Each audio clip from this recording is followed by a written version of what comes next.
विनायक को सभी को नमस्कार। आज स्पेसिफिक एक मुद्दे को लेकर हम ये प्रेस वार्ता कर रहे हैं। 20 साल पहले 12 अक्टूबर 2005 को एक ऐतिहासिक सूचना का अधिकार RTI लागू कर दिया गया था और उसका अधिनियम अस्तित्व में आया था। और उसका श्रेय अगर किसको जाता है तो डॉक्टर मनमोहन सिंह जी और हमारी नेता सोनिया गांधी जी को जाता है। कि दूरदृष्टता से ये सूचना का अधिकार आ गया। ये यूपीए सरकार का अधिकार आधारित एजेंडा की पहली कड़ी जिसमें बदलेगा 2005, वन अधिकार अधिनियम 2006, शिक्षा का अधिकार 2009, भूमि अधिग्रहण के उचित मुआवजा देने का अधिकार अधिनियम 2013 और राष्ट्रीय खाद्य सुरक्षा नियम 2013। ऐसे बहुत सारे अधिनियम उस यूपी गवर्नमेंट ने लागू किए थे। आज RTI को 20 साल हम कंप्लीट कर रहे हैं और उस RTI के 20 साल के जो पूरे हो गए उसके अनुसार हम ये प्रेस वार्ता पूरे देश में हर स्टेट में ऑल इंडिया कांग्रेस कमेटी के आदेश से दे रहे हैं। मैं विनती करना चाहूंगी हमारी प्रदेश अध्यक्षा वो उसके ऊपर थोड़ा प्रकाश डालें और उसके बाद भी हमारे राष्ट्रीय प्रवक्ता कुलदीप सिंह राठौर ये उसकी विस्तार से जानकारी देंगे। सभी पत्रकार बंधुओं का बहुत बहुत धन्यवाद जो आप हमारी प्रेस कॉन्फ्रेंस में आज शामिल हुए। आप सभी जानते हैं जैसा बहन रजनी पाटिल जी ने यहाँ पर आपको सारी जानकारी दी कि किस लिए हम ये प्रेस कॉन्फ्रेंस करने जा रहे हैं। आप जानते हैं हमारी लीडर श्रीमती सोनिया गांधी जी जो चेयरपर्सन थी यूपीए की और डॉक्टर मनमोहन जैसी शख्सियत जो उस वक्त देश के प्राइम मिनिस्टर थे, उन्होंने गरीबों को देखते हुए देश की गरीब जनता को ध्यान में रखते हुए जो ये एक्ट्स बनाए वो उनकी भलाई के लिए था। जैसा अभी इन्होंने आपको जानकारी दी, चाहे वो RTI एक्ट था, चाहे वो भूमि अधिग्रहण का सही मुआवजा मिलने की बात थी, चाहे वो शिक्षा की बात थी, चाहे फूड सिक्योरिटी एक्ट था। ऐसे ऐसे कुछ नियम बनाए थे ताकि हमारे जो बच्चे स्कूल में पढ़ते हैं उनको मुफ्त शिक्षा का प्रावधान भी सरकार ने किया था ताकि हमारे बच्चों को अच्छी शिक्षा मिले, उनको अच्छा वातावरण मिले और वो अच्छे उसमें फले फूले।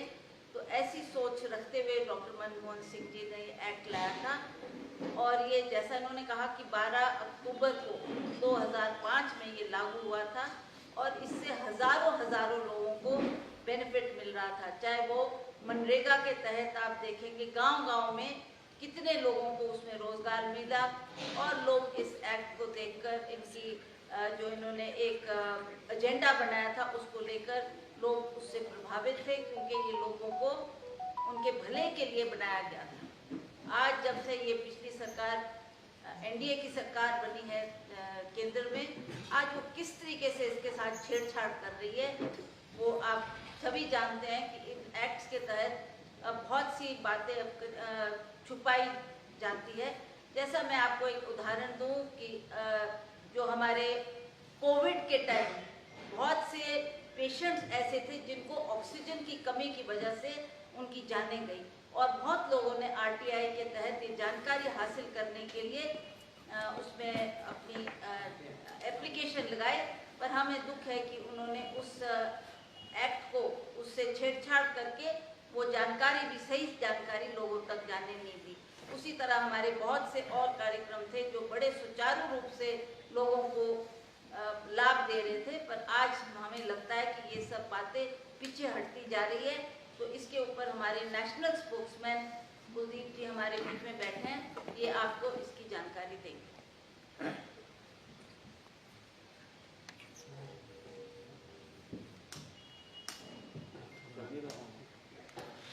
जी धन्यवाद। हमारे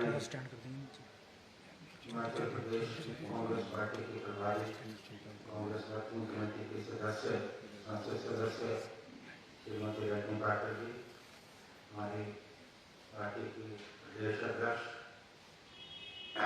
श्रीमती प्रतिभा सिंह जी, सुरेश चौहान जी, हमारे पार्टी के राष्ट्रीय सचिव विजय चौधरी जी, हरिकृष्ण जी और मेरे साथी जो मंच पर बैठे जैसा कि हमारी माननीय प्रभारी होटल ने आपको जानकारी दी कि आज 20 साल पूरा पूरे हमारी पार्टी के अध्यक्ष ने भी आपको बताया कि किस तरह से जो इसकी स्पिरिट थी, जो आत्मा थी, तो लाने के लिए राजनीति में एक स्वस्थ परंपरा स्थापित करने के लिए श्रीमती सोनिया गांधी जी की जो सोच थी, उस सोच के तहत हमारे जो तत्कालीन प्रधानमंत्री मनमोहन सिंह जी आरटीआई लेके सूचना का देखा पूरे विश्व में जहां जहां लोकतंत्र है वहां भारत एक ऐसा देश बना जिसने इस अधिकार को आम जनों तक समर्पित की। आज 20 साल पूरे हुए। अगर हम इस 20 साल का लेखा जोखा देखें, आरटीआई को इस अधिनियम को कमजोर करने का प्रयास किया। जब तक इसका उपयोग होता रहा, डर रहा, चाहे वो कार्यपालिका के लोग थे, चाहे विधायक थे, मंत्री थे, मुख्यमंत्री रहे हो या अधिकारी रहे हो, वो एक डर था। क्योंकि सूचना का अधिकार एक ऐसा अस्त्र था जिससे घबराहट होती थी और राजनीति में स्वच्छता बनी रही। लेकिन आज जैसा मैंने पहले कहा कि छेड़छाड़ का प्रयास हुआ है। 2019 में और ज्यादा एक संशोधन आया, इसे कमजोर किया गया और कार्यपालिका के प्रभाव को बढ़ाया। 2019 में जो संशोधन हुआ उससे ये अधिनियम और ज्यादा कमजोर हुआ। 2023 में फिर और एक संशोधन हुआ और उस संशोधन में यानी व्यक्तिगत जानकारी को डिफाइन करना बहुत मुश्किल है। क्योंकि पहले तो जानकारी आपको जो सार्वजनिक जीवन में हो उसकी कोई भी जानकारी जो है व्यक्तिगत नहीं हो। अब इससे जो सार्वजनिक कर्तव्य है या सार्वजनिक धन का उपयोग है वो जानकारी आप नहीं ले सकते। यानी कि इस संशोधन के बाद जो है पूरा का पूरा लगभग इस अधिनियम को निरस्त करने की पूरी कोशिश हुई। हालांकि ये खत्म नहीं हुआ, क्योंकि सरकार को मालूम है अगर इसे खत्म करेंगे तो देश में एक नकारात्मक प्रभाव जाएगा, जिससे बचने के लिए इन्होंने बार बार इस अधिनियम के संशोधन किए। इसे कमजोर करने का प्रयास किया गया। 11 स्वीकृत पद है, लेकिन 2 आयुक्त कार्य करते हैं और सितंबर 2025 के बाद जो मुख्य आयुक्त है वो पद भी नहीं भरा। आप समझ सकते हैं पद नहीं भरे जा रहे। इसके पीछे मंशा ये है कि लगातार जो एनडीए गवर्नमेंट का की कोशिश रही है कि ये अधिनियम जो है कमजोर किया जा सके और अभी देश भर में जो 29 आयोग है लगभग 4,05,000 अपीलें हुई हैं, लंबित थी, जिस पर कोई फैसला नहीं हुआ और 2019 की तुलना में ये दोगुनी है। नवंबर 2024 में सूचना आयोग ने 23,000 मामले लंबित है। तो इतनी लंबी सूची क्योंकि इन्होंने पद नहीं करे और अभी तक ये मामले जो है लंबित चल रहे हैं। अब पिछले दिनों जैसा हमारी पार्टी के अध्यक्ष ने आपसे बात कही कि कोविड के समय कोई जानकारी नहीं दी।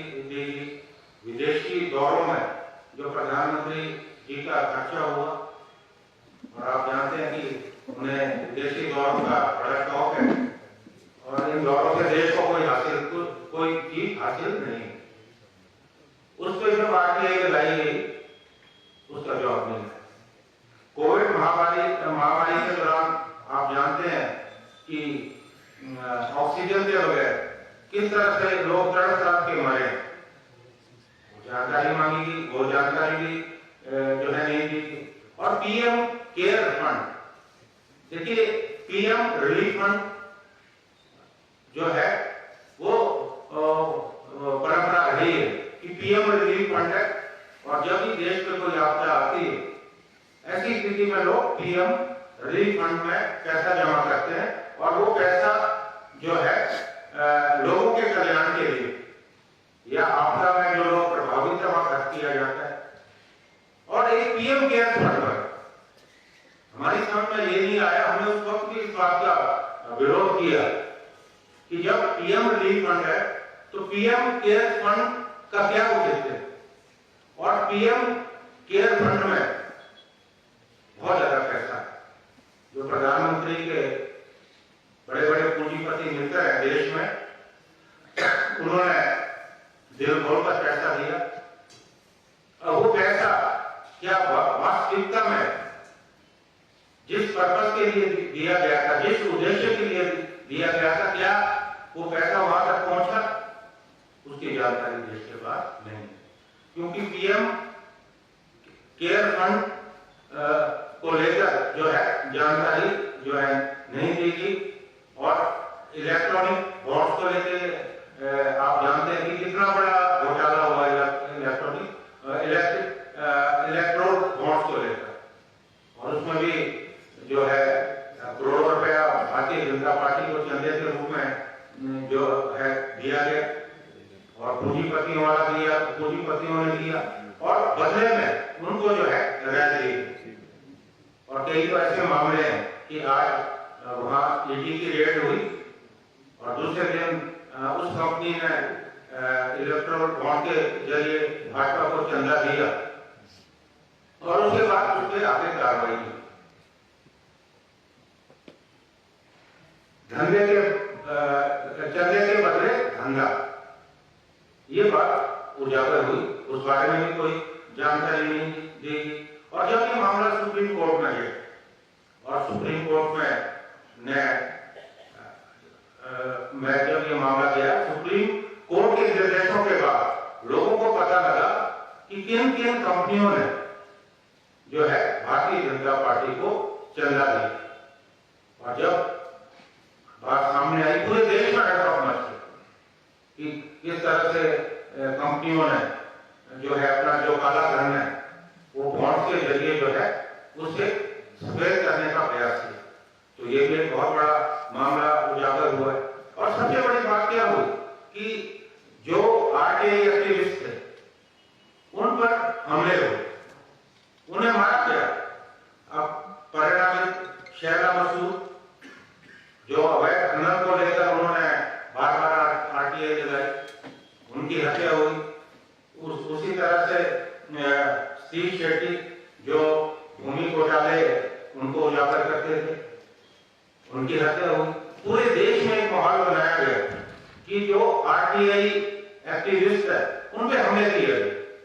उसके पीछे वजह ये थी कि डराया जाए ताकि कोई भी अपने इस संवैधानिक अधिकार को जो कांग्रेस पार्टी या UPA सरकार के समय में दिया गया था उसका उपयोग ना कर सके।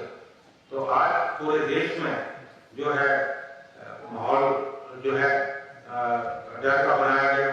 एक आपको याद होगा कि विस्टल ब्लोअर प्रोटेक्शन एक्ट पास हुआ, उस पर भी आज तक कोई भी कानून नहीं बना।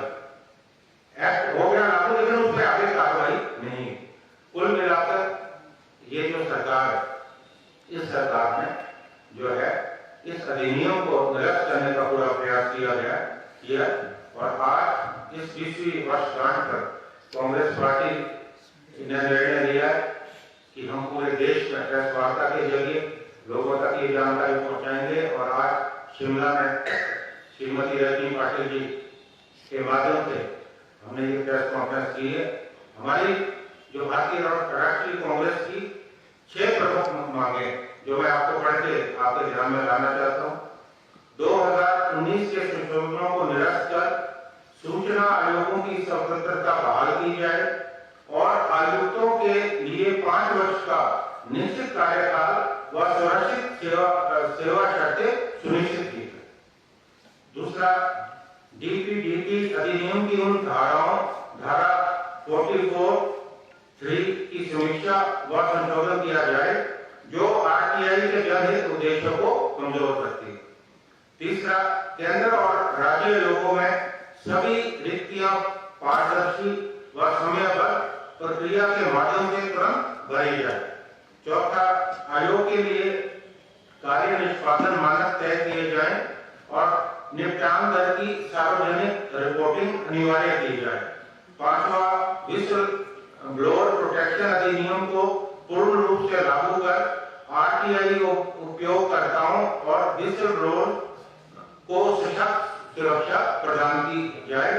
6, आयोग में विविधता सुनिश्चित की जाए। पत्रकारों, कार्यकर्ताओं, शिक्षाविदों और महिला प्रतिनिधियों को जो है शामिल किया जाए।